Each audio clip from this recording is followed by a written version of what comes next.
Welcome in New Year. My name is Katerina Eva and I'm independent Stampin' Up demonstrator in UK. This is my inspiration for January challenge and House of Cards. But first I want to share with you my promotion for January. In you place with me qualifying order £35 or more, you will get clear or gold face gems, and we start celebration tomorrow. So placing the order of £45, you will get the free stuff for celebration and also the face gems from me. Okay, so let's go back to my card.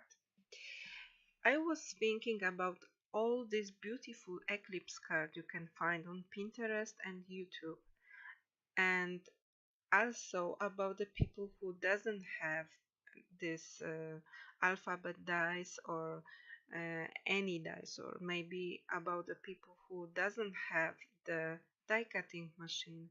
So crafters who just started a very journey with card making and paper crafting, and I was thinking outside the box, so I figure out something like this.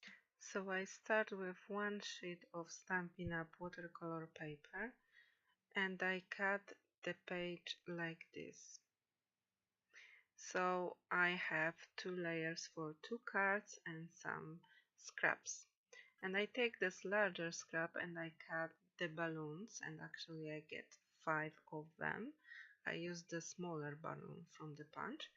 And then I take the scraps of basic black cardstock and I cut 9 balloons.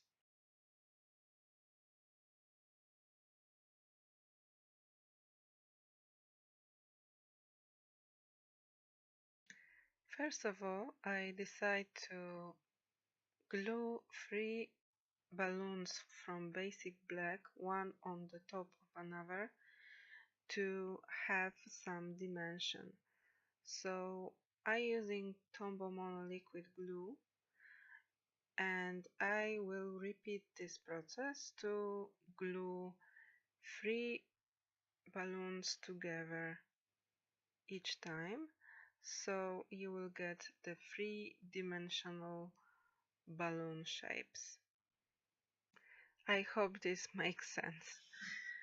So in general, if you are thinking about eclipse card, you're thinking about die cutting and things like that, and reverse eclipse for me means you don't die cutting but you gluing on the top, but we will have the same eclipse look, which I will show you later. So right now I'm using grid paper to figure it out where I want to have my center balloon. I'm starting assembling with this center balloon, and I will use the ruler and just 2 pieces of washi tape to make sure I glue 2 other balloon shapes on the same level on my card. So I just glue the ruler using the washi tape, and then I assemble or glue these 2 balloon shapes I made earlier. So I think this is more complicated part of this card, but as I say, you can make it on the end. You can glue this black cardstock on the end when you finish watercoloring, so it's just optional. I tried to make it. Actually, I was just wondering how it will work. I want to make some cloud, like balloon cloud in the back, and I want to have more intensive colors around the shapes. so this is, I think, easier to know exactly where you have the balloons. So for this project I choose Brushing Bright, Rich Raspberry, um, Sweet Sugar Plum, and a little bit of Melon Mambo, and I add Melon Mambo on the end. So I squeeze all my parts to have the ink on the lids, and I also prepare my Stampin' Up spritzer with filled with water, and the aqua painter with water. So I starting with spritzing my watercolor paper with my spritzer filled with water, simply because I want to have more dramatic look and the feel of movement of color. I used rich raspberry.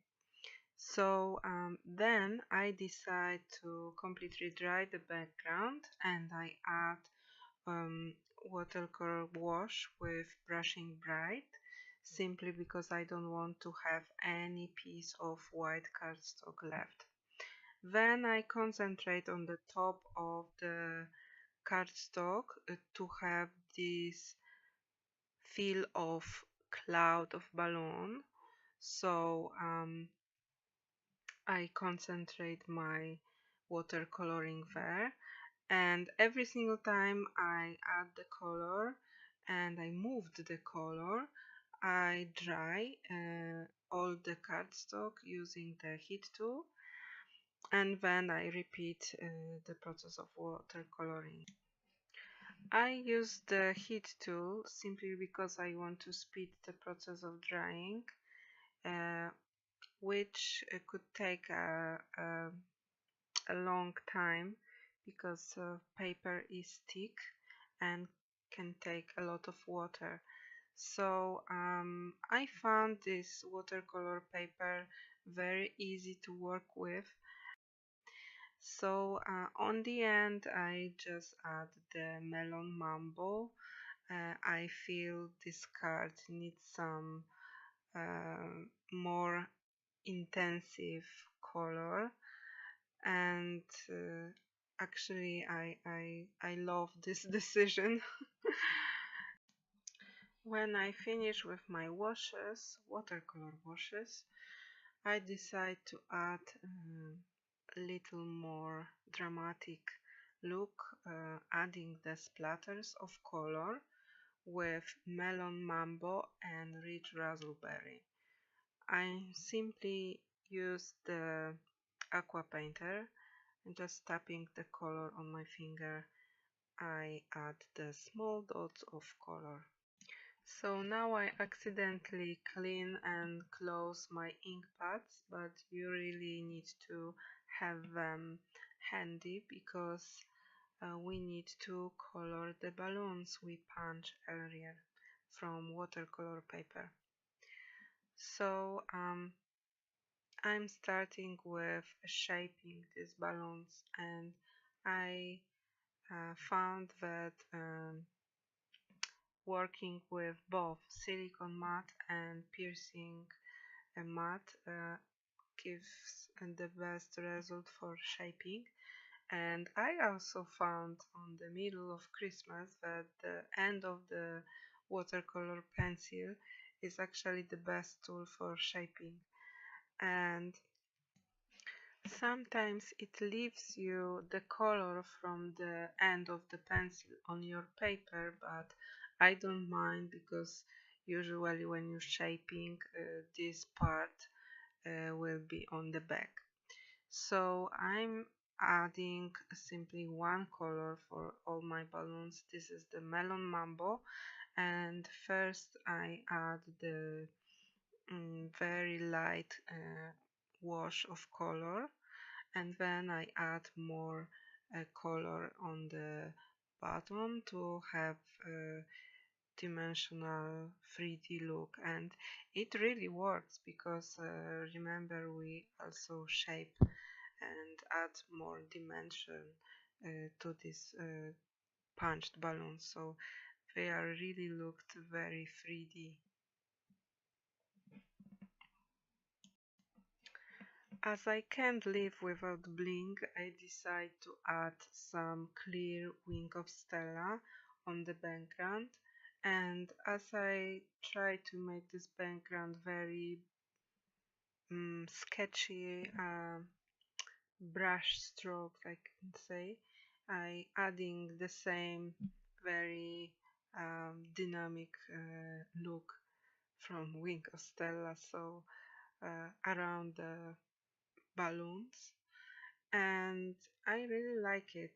Gives you more bling and more dimension to this card, and yeah, I'm trying to add splatters of Wing of Stella, but it was my first time and I wasn't happy with my final result. And maybe the result was good, but I didn't see it because, as you can see on background, is really rich. So right now I decide to add the strings for my balloon, and I simply taking the gold thread and I wrapping around my 4 fingers 3 times, and I glued and using the dimensional, and I rest of the thread I just glue using some old washi tape on the back of my watercolor cardstock. So I feel this string of balloon, um, so the thread it's well secured from both sides. And I also add a second dimensional to the balloons, and then I feel it's enough because it's almost cover all the surface of this punch balloons, and I feel this secure these balloons very well if I decide to post this card. So here you have this reverse eclipse look. Why we have this? Because we simply shape the balloons so they are little bit smaller than these punch flat ones. I decide to add the sentiment, and I'm using numbers of years stamp set, but this is optional because I was struggling with decision about this sentiment. I feel this background is so rich and colorful that sometimes it's better to add the sentiment inside and even have more surprise for a recipient than finding way to add the sentiment on the front. So I add the banners. I decide to add the banners. So I stamp 3 times happy, and I punch it using the classic level punch, and I trying to punch this sentiment to have this happy word more on the right side. So meanwhile I glue the panel or watercolor cardstock very generously with my Tombow, and I stick it to the card base, and then this is the trick from, I think, Christina Warner, um, that I'm using the clear blocks, and if you don't have clear blocks you can use the punch. I just turn the punch upside down and you can use it, and I leave it for 1 minute. Maybe I'm doing something, cleaning or anything around, and it gives you this few moments to completely set up and connect these two pieces of cardstock together. So I add the banners like this, and I like the look of this 3D flow flowing elements, but on the end I decided to glue them flat because I was thinking about posting, so it's easier for me to post the cards which have almost all elements flat, and also for somebody who wants to keep this card is easier because not everybody know how to put gently the card with some dimensional elements like the banners. So I glue the banners using Tombow, and then of course I feel I need even more bling. So I take the gems and I add three of them, the smaller ones, to the bottom of the balloons. So I hope you like it, because I like it a lot. First of all, this is the watercolor kind of card. Second, because it was very easy to make, I think about punches, and I really like this 3D dimensional look and this edge around, and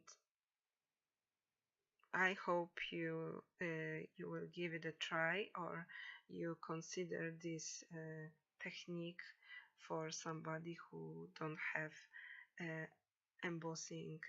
cutting and embossing machine yet. So yes, this is all for today, and I hope to see you soon with my another project or tutorial. So thank you very much for your time. Bye.